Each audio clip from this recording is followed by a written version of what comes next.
ভাবি তোমরা কান্নাকাটি করতেছো আর এটা কার লাশ ভাবি কিছু বলতে চাও না কে তো কি খবরে ভাই তোক যে কোয়ার মতো কোনো মুখ নেই রে ভাই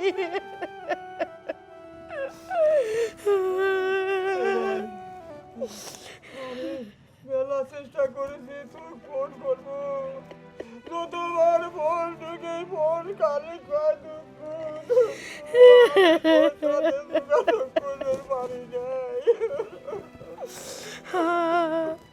কিন্তু তোমরা বলতে চাও না কে এটা কার লাশ কার লাশ শুনবো এটি তোর বউ আখির লাশ কি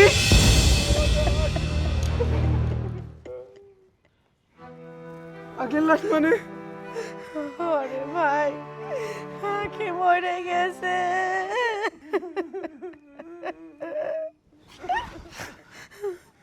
ভাবি ভাবি ও কিভাবে মরে ভাবি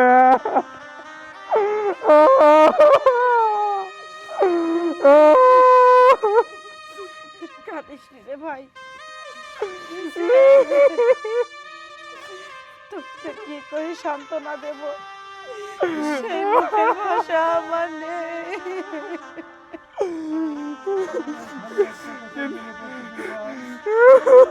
কালকে আগে খুলেন আমি একটু কষ্টের ভিতরে আছি কষ্ট নাই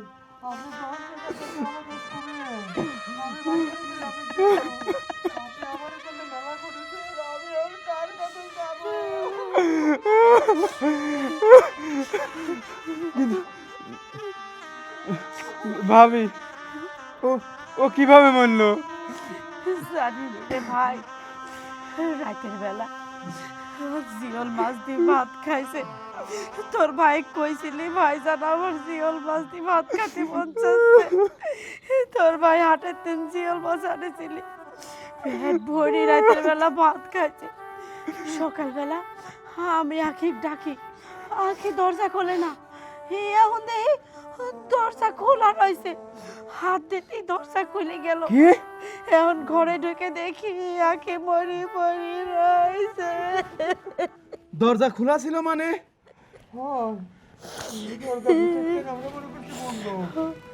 তোর ভাবি হাত দিছে আরাম ভাই খুলে গেছে ভাবি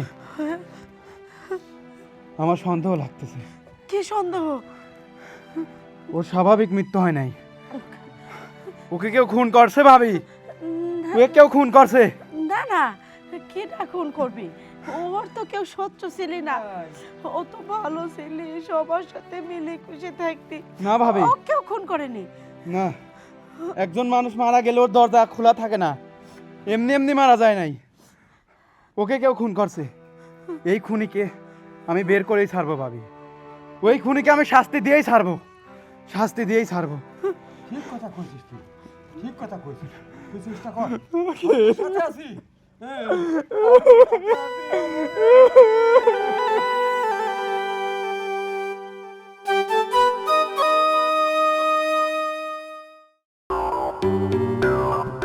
কোনে লিখছ টাঙ্গে তুমি আমার খুনে নেবো মানে জীবন কি করছে তুমি শুনতে চাও না হ্যাঁ আখির খুনের তদন্ত করবি হয় তদন্ত তো করবে চাচ্ছে তদন্ত তো করবি চাচ্ছি তদন্ত করতে গেলে তো ওই কেসও করতে যায় তো বড় বড় সাপ বাড়া আসবেনি তখন কি হবি হ্যাঁ জীবন যে সমানে সিআইডির কাছে যাচ্ছে তদন্ত করার জন্যে খুঁজে বাইর করার জন্যে শোনো একটু ভাবো ভাবো কি করা যায় শোনো আমার কিন্তু ওই কথাবার্তা শুনেই ভয় পাচ্ছি কারণ যদি একবার ধরা পড়ি আমারে দুইজনে ওই যে 14 সিট মাপ নাই ফাঁসি গলা দিয়ে ঝুলিয়ে দিবি আচ্ছা করো না মরতেই ভূত হয়ে যাচ্ছে এত সহজ মরা শোনো এত কৌশল খাটাইয়ে আখিকে পৃথিবীতে ছড়াইছি এত সহজে তো আমরা ধরা পড়বো না রে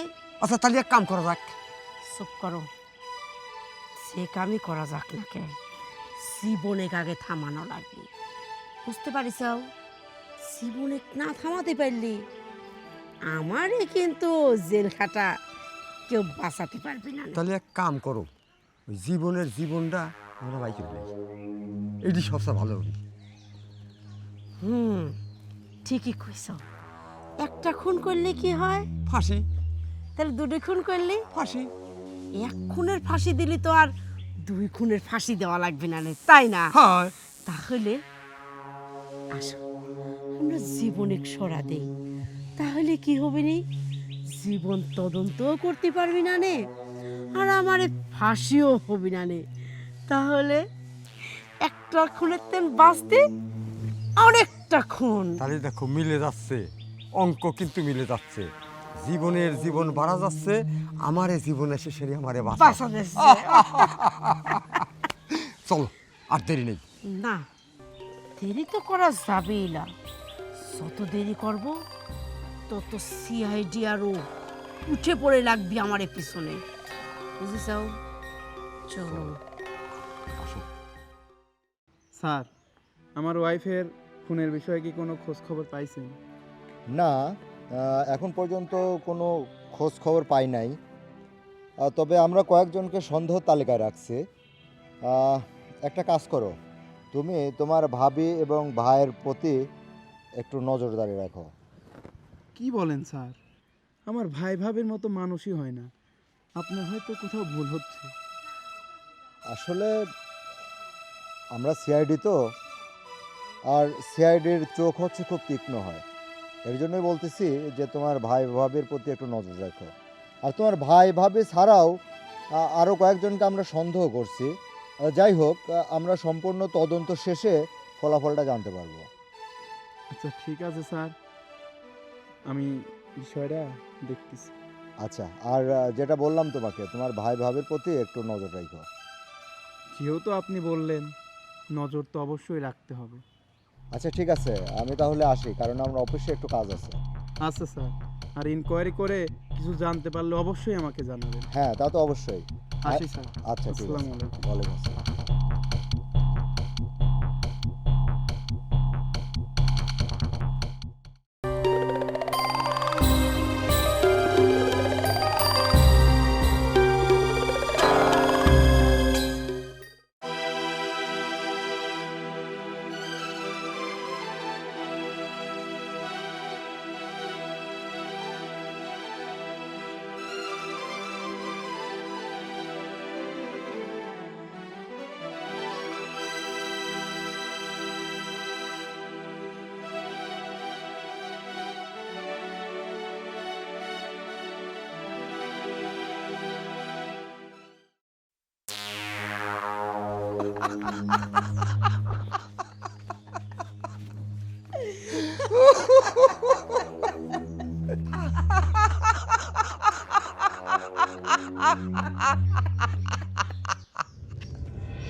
জীবন তুই কি ব্যাপার ভাবি, ভয় পেয়ে গেলে?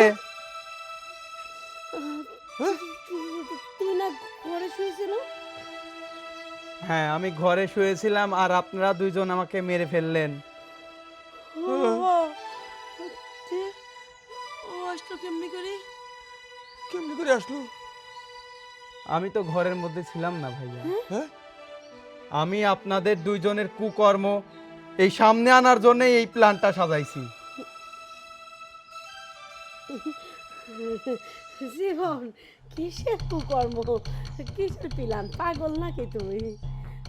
আর নাটক করেন না ভাবি, আমি জানি, সব কিছুই জানি। ভাবি, এখনো কিন্তু সময় আছে। ভালোই ভালোই বলো, তোমরা আখির সাথে কি করেছো? কিছু করিনি তো। আকে কি করবো? কইলাম না আকে ঘরে শুয়েছে রে। ভাবি, আমি কিন্তু আবারও জিজ্ঞেস করতেছি, আখির সাথে তোমরা দুজন কি করছো এখনো কিন্তু ক্লিয়ারলি ভাবে বলো। আরে ভাই তুই বুঝতেছিস না, জেল মাছ দিয়ে খাইছে, রাত্রি ঘরে দাঁড় শোয়েছে, সকালে মরে গেছে। এই তো।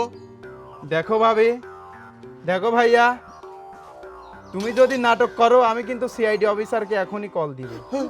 না না না না না, কল দেওয়া লাগবে না নে। আমি সব করছি। সিআইডি টাকা লাগবে না নে। কি হয়েছিল শুন।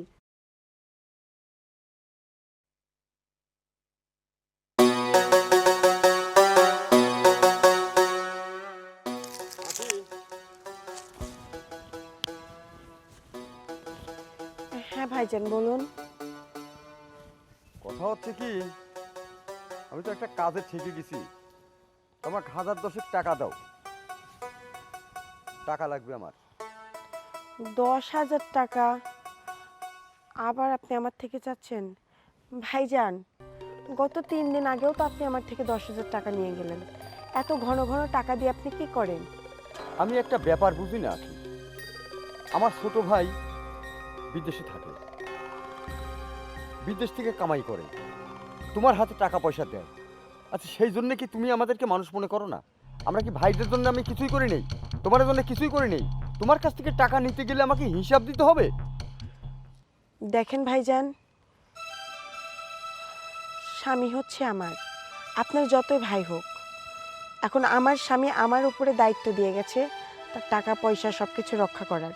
ও আমাকে বিশ্বাস করে, আমাকে বিশ্বাস করে আমার নামে অ্যাকাউন্ট করে গেছে। আমি পারবো না ওর বিশ্বাসের অমর্যাদা করতে। আর আপনি কি ভুলে গেছেন যে জীবন হচ্ছে আগামী মাসে একটা জায়গা কিনবে?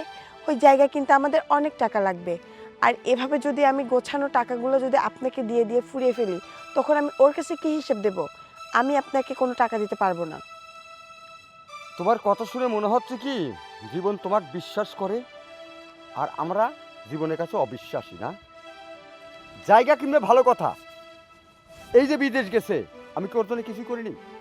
হ্যাঁ, আরে সামান্য 10,000 টাকার জন্য তার জায়গা কেনা বন্ধ হয়ে যায়? তুমি কি আমাকে চোখে সর্ষের ফুল দেখাচ্ছ? আমি কিছু বুঝি না, ভাত মাছ খাই না। আসল কথা বললে তো হয় যে ভাইজান দেবো না, মিটে গেল। ভাইজান, আপনি অযথা আমাকে ভুল বুঝবেন না। আসলে বিষয়টা সেটা না যে আমি আপনাকে টাকা দেব না। আপনি কয়েকদিন পর পর আমার থেকে টাকা নেন। এত টাকা নিয়ে আপনি কি করেন সেটাও কখনো আমাকে বলেননি। আর হ্যাঁ, আপনি জীবনের জন্য অনেক করেছেন, আর করবেনই না কেন? জীবন তো আপনার ছোট ভাই, আর আপনাদের তো বাবা মা নাই যে তারা জীবনকে প্রবাসে পাঠাবে। আপনি বড় ভাই হিসেবে দায়িত্ব পালন করেছেন, কিন্তু জীবন তো আপনার সমস্ত টাকা পরিশোধ করে দিছে। দেখেন, আপনার টাকা পরিশোধ করে দেওয়ার পরেও কিন্তু জীবন আপনাদের আমাদের সংসারে রাখছে। আমরা সবাই এখনও একসাথে খাওয়া দাওয়া করি। তাহলে আপনি কেন বোঝেন না? আপনার ছোট ভাই যদি জায়গাটা কেনে, তাহলে আপনার ছোট ভাইয়েরও লাভ, আপনাদেরও লাভ। এইভাবে যদি টাকাগুলো আমরা নষ্ট না করে রেখে দিই, তাহলে তো আমাদেরই ভবিষ্যৎ উজ্জ্বল হবে ভাইজান। শোনো, একটা কথা আছে কি, মার চাইতে মাসির দরদ বেশি। তো তোমার বেলায় আমি দেখতেছি তাই।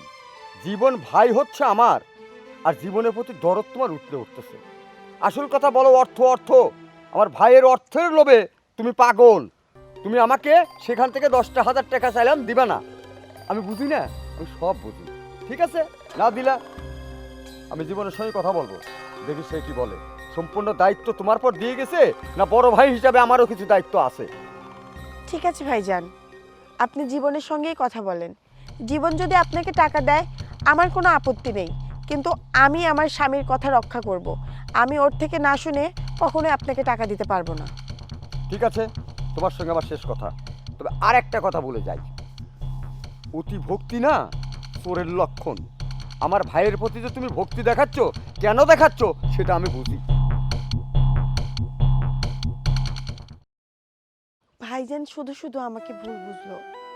আমি ওনাদেরকে বোঝাতেই পারি না যে সংসারটা তো আমাদেরই। এইভাবে যদি টাকা পয়সা আমরা প্রতিনিয়ত খরচ করে ফেলি, তাহলে আমাদের ভবিষ্যৎটা কি হবে সেটা কি একবারও ওনারা ভাবে না? ওনারা যাই ভাবুক না কেন, আমি আমার স্বামীর গোছানো টাকা পয়সা এভাবে নষ্ট হতে দেব না। আমার স্বামী ওই দূর প্রবাস থেকে এত কষ্ট করে কাজ করে টাকা ইনকাম করে দেশে পাঠায়, আর সেই টাকাগুলো এইভাবে ওরা নষ্ট করে ফেলবে? আমি আমার স্বামীর কষ্টের ফল এইভাবে নষ্ট হয়ে যেতে দেব না।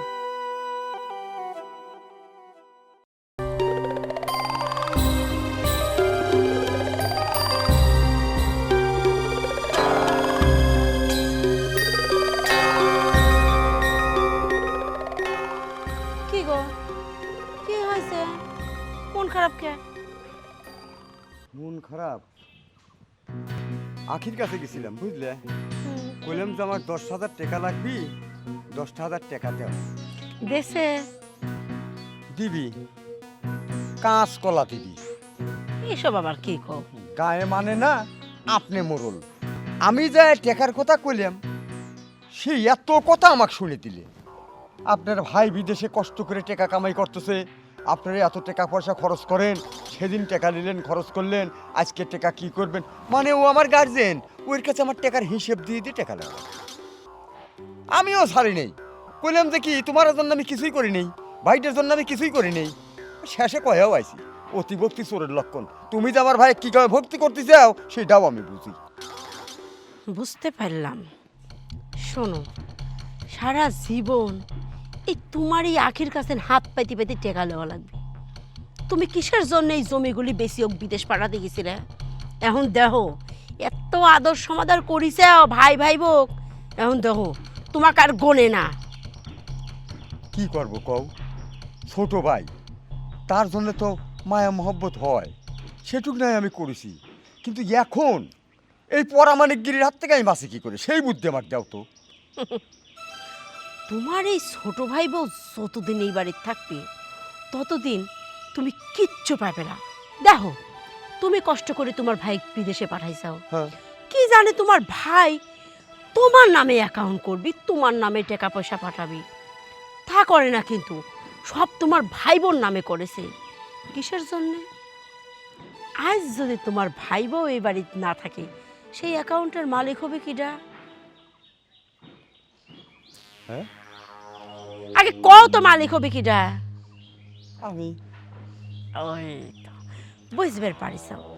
তাহলে যদি গাছটা আমরা উপড়ায় ফেলি কেমবা হয় কত? ভাই নয়, কিন্তু কেবা করে উঠব?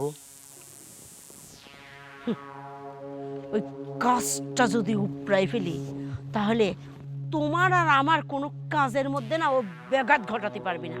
ওই হাত পাইতে পাইতে আর চাওয়া লাগবি না। নে আখি ৫,০০০ টাকা দাও, আখি ২,০০০ টাকা দাও, চা খাবো। শোনো, এই আখিক না আমরা দুনিয়ার তিনি সরা দেব। ভালো একটা বুদ্ধি দিছাও। এই আজকে আমার মনে হচ্ছে একটা কথা, জানো কোন শালা কয়ছে রে, মেয়ে লোকের মাথায় বুদ্ধি থায় না, উইরে বুদ্ধি বলে আটুত। এখন দেখতেছি না, বুদ্ধি তো আমার এই আটুত, তোমার বুদ্ধি তো মাথায়। তুমি এত সুন্দর একটা বুদ্ধি বাই করে দিলে। হ্যাঁ, শোনো, কিন্তু কিন্তু আর একটা কথা আছে, কামটা তো করা অত সহজ হবে না। কিডা কইছে সহজ হবে না? নে শোনো, রাতে যখন ঘুম আসবি নি হ্যাঁ, তখন কামটা সাইডে ফেলবো, বুঝতে পারিসাও?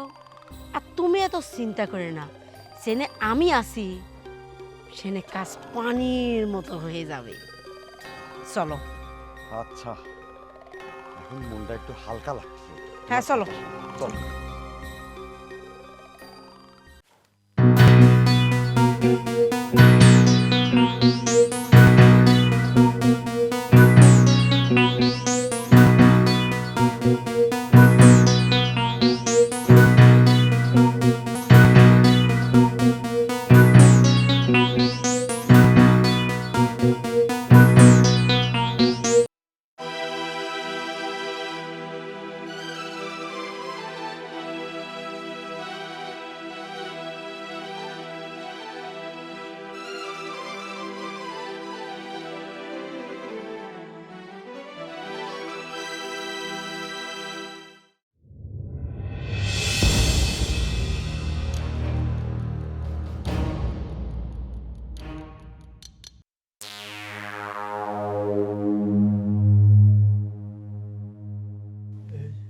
শেষ। মরে গেছে, বুঝছো? তোমার যন্ত্রণা যত শেষ, এখন আর কাউ কোয়া লাগবি না। নে টেকা দাও, টেকা দাও, তোমার ভাইয়ের টেকা এখন তোমার নামেই আসবে। আচ্ছা, এই যে মরিয়ে গেল, সকালবেলা মানুষ শুনলে আমরা কি গবনে?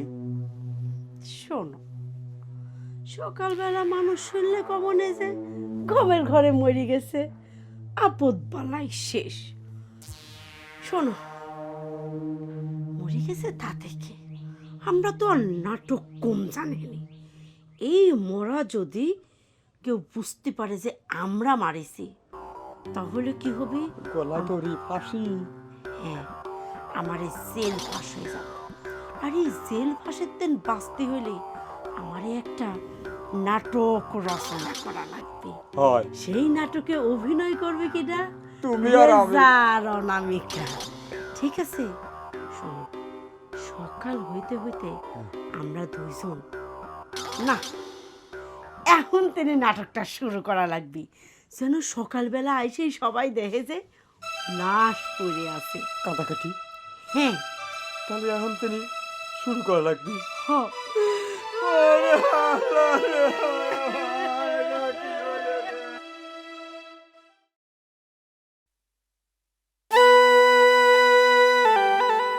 এই জন্যে আমি আর তুই ভাই মিলে আখি পৃথিবীতে সরাই দিই, যেন তোর টাকা পয়সা ব্যাংকের যত লেনদেন তোর ভাইয়ের নামে হয়ে যায়। তাছাড়া অন্য কোনো রাখছিলে না। ভাবি, আমি তো তোমাদের দুজনকে ভাই ভাবির চোখে দেখিনি। তোমরা দুইজন কিনা আখির সাথে এত বড় অন্যায় করছো। আমি প্রবাসে থেকে এত কষ্ট করেছি, প্রতি মাসে লাখ লাখ টাকা তোমাদের দুজনকে দিছি, শুধুমাত্র আখি যেন ভালো থাকে, তোমরা যেন ভালো থাকো, সেই জন্য। একটা প্রবাসী কি চায়? তাদের নিজের জন্য কিন্তু কিচ্ছু চায় না ভাবি। ওই প্রবাসের মাটিতে হাড় ভাঙা পরিশ্রম করে শুধুমাত্র নিজের পরিবারটাকে ভালো রাখার জন্য। কিন্তু তোমাদের মতো লোকজনের কারণে প্রত্যেকটা প্রবাসী তার বউ, তার পিতা মাতাকে বাসায় রেখে শান্তিতে থাকতে পারে না ভাবি, শুধুমাত্র তোমাদের কারণে। ভাবি, আমি প্রবাসে হাড় ভাঙা কষ্ট করেছি, কিন্তু নিজের জন্য না, শুধুমাত্র তোমাদের জন্য। আমি আখিকে তোমাদের কাছে রেখে গিয়েছিলাম, নিজের ভাই ভাবি ভেবে না, নিজের বাবা মা ভেবে। আমি ভাবতাম ও তোমাদের কাছে ভালো থাকবে। আমি ওই দূর প্রবাসী নিশ্চিন্তে ছিলাম, শুধুমাত্র তোমাদের কাছে রেখে গিয়েছিলাম। আর তোমরা কি না সেই মানুষটাকে নিজের হাতে দুইজন খুন করতে পারলে? জীবন, আমরা ভুল করে ফেলেছি, আমার দুজনে তুই মাফ করে দে। হয়, মাফ করে দে ভাই।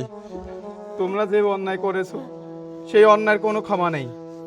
তোমাদেরকে এখনই আমি পুলিশের হাতে তুলে দেব। ভাই ভাই, সারা জীবনের জন্য ভালো হয়ে গেলাম ভাই, আর কোনো অন্যায় করবো না, কোনো দিনও না, এক ফুটা অন্যায় করবো না। আমারে মাফ করে দে। তোমাদের যদি আমি এখন মাফ করি, আমি তো আজকে বেঁচে গেছি। 2 দিন পরে যে তোমরা দুইজন মিলে আমাকে মারতে পারবা না, সেটার গ্যারান্টি কি? না, আর না, কোনো দিনও না। তাই আমি চাই তোমরা যে পাপ করেছো সেই পাপের শাস্তি পাও।